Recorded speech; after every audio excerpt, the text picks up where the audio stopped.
Assalamualaikum warahmatullahi wabarakatuh.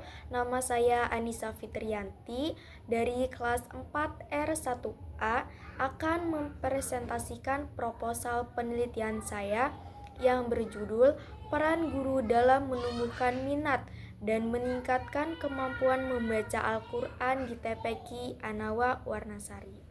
Yang pertama adalah latar belakang. Al-Quran merupakan kitab suci umat Islam yang menjadi sumber utama ajaran dan pedoman hidup. Oleh karena itu, kemampuan membaca Al-Quran dengan baik dan benar sangat penting untuk ditanamkan sejak dini. Salah satu lembaga yang berperan dalam mengenal dan membimbing anak-anak dalam membaca Al-Quran adalah Taman Pendidikan Al-Quran (TPQ). TPQ Anawa sebagai salah satu TPQ di daerah Warnasari berkomitmen dalam membentuk generasi Qurani melalui proses pembelajaran yang terstruktur. Namun, realitas di lapangan menunjukkan bahwa masih banyak anak yang belum memiliki minat yang kuat dan kemampuan yang memadai dalam membaca Al-Quran. Namun, realita di lapangan menunjukkan bahwasannya masih banyak anak yang belum memiliki minat yang kuat dan kemampuan yang memadai dalam membaca Al-Quran. Menurut Badruzzaman tahun 2015, salah satu faktor utama rendahnya kemampuan membaca Al-Quran adalah metode pembelajaran yang kurang menarik, serta pendekatan guru yang belum optimal dalam menumbuhkan motivasi anak. Oleh karena itu, peran guru tidak hanya sebagai pengajar, tetapi juga sebagai motivator dan fasilitator sangat penting dalam proses pembelajaran Al-Quran di TPQ. Metode Iqra yang dikenalkan oleh Kyai Haji As'ad Humam merupakan metode pembelajaran membaca Al-Quran yang terbukti efektif, terutama untuk pemula. Karena metode ini tuh bersifat praktis, sistematis, dan mudah dipahami oleh anak-anak. Pengguna metode Iqra juga memberikan pendekatan yang lebih personal, di mana guru berperan dalam menyesuaikan gaya belajar anak dan memberikan pendampingan sesuai dengan kebutuhannya. Di sini ada rumusan masalahnya, ada 3. Yang pertama yaitu bagaimana peran guru dalam menumbuhkan minat membaca Al-Quran pada santri di TPQ Anawa melalui metode Iqra. Yang kedua, bagaimana peran guru dalam meningkatkan kemampuan membaca Al-Quran pada santri di TPQ Anawa dengan metode Iqra. Serta yang ketiga itu, apa saja sih faktor pendukung dan penghambat yang dihadapi guru dalam menumbuhkan minat dan meningkatkan kemampuan membaca Al-Quran di TPQ Anawa itu? Tujuan penelitiannya yang pertama, untuk mendeskripsikan peran guru dalam menumbuhkan minat membaca Al-Quran pada santri di TPQ Anawa melalui metode Iqra. Yang kedua, untuk menganalisis peran guru dalam meningkatkan kemampuan membaca Al-Quran pada santri TPQ Anawa dengan metode Iqra. Yang ketiga yaitu untuk mengidentifikasi faktor-faktor yang mendukung serta menghambat guru dalam menumbuhkan minat dan meningkatkan kemampuan membaca Al-Quran dengan metode Iqra di TPQ Anawa.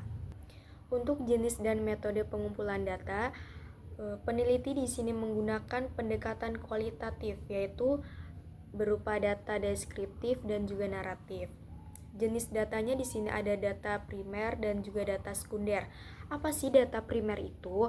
Data primer itu yaitu data yang diperoleh langsung dari sumber pertama, semisalkan dari guru TPQ-nya atau dari santri ataupun dari orang tuanya.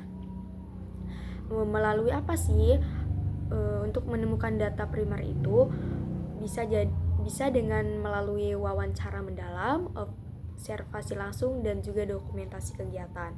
Selanjutnya yaitu data sekunder. Apa sih data sekunder itu? Jadi data sekunder itu yaitu data pendukung dari dokumen atau arsip, buku laporan, atau sumber lainnya. Selanjutnya yaitu ada metode pengumpulan data. Di sini peneliti menggunakan wawancara mendalam, observasi, dan juga studi dokumen. Wawancara mendalam dengan siapa sih?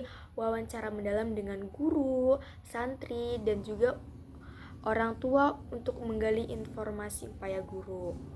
Selanjutnya itu dengan observasi. Bagaimana sih dengan observasi itu? Yaitu dengan mengamati langsung proses pembelajarannya, interaksi guru dengan santri, serta penggunaan metode Iqra dan suasana belajarnya bagaimana. Selanjutnya yaitu ada studi dokumen. Dengan mengkaji daftar hadir, buku penilaian, catatan perkembangan, serta silabus Iqra dan foto kegiatan. Untuk instrumen penelitiannya yaitu peneliti sendiri berperan sebagai instrumen utama atau human instrument. Sebagai instrumen utama, peneliti terlibat langsung dalam proses pengumpulan data, mulai dari perencanaan, pelaksanaan wawancara, observasi, hingga analisis data. Di dalam instrumen penelitian ini juga ada instrumen bantu, yaitu pedoman wawancara, seperti daftar pertanyaan terbuka, lembar observasi untuk mencatat aktivitas dan interaksi, serta dokumentasi yaitu daftar item dokumentasi yang akan dikumpulkan. Menurut Lexi J. Moleong tahun 2017 mengemukakan bahwasannya dalam penelitian kualitatif, instrumen kunci adalah peneliti itu sendiri. Karena peneliti yang berperan sebagai instrumen harus memiliki kemampuan teoritis dan metodologis yang cukup untuk mengumpulkan data yang valid, memahami konteks sosial, serta mampu melakukan interpretasi terhadap fenomena yang diteliti. Untuk metode keabsahan data, yang pertama ada triangulasi, pemeriksaan data dari berbagai sumber, seperti sumber, metode, dan waktu.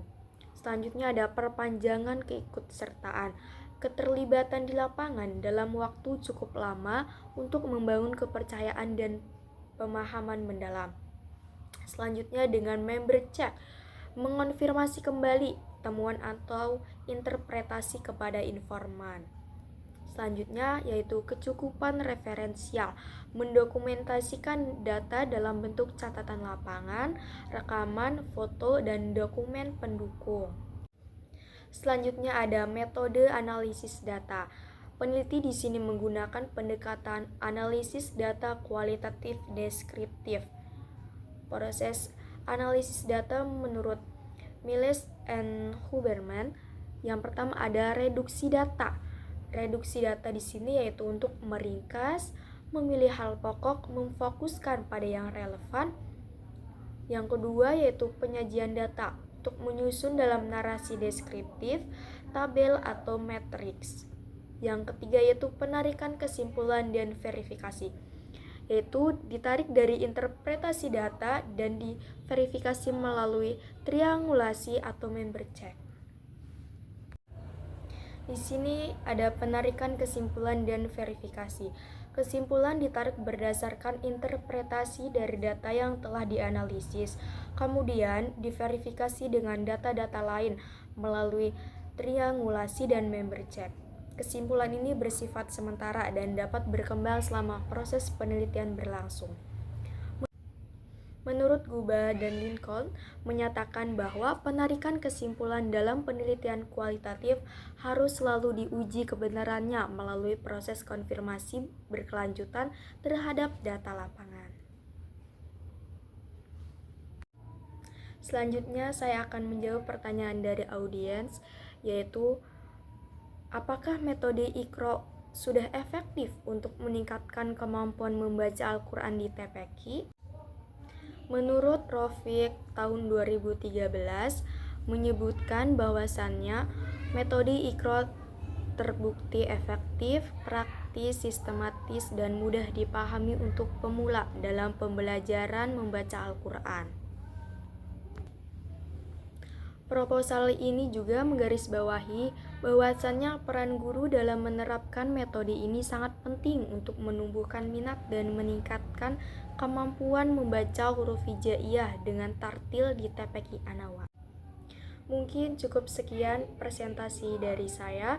kurang lebihnya mohon maaf. Wassalamualaikum warahmatullahi wabarakatuh.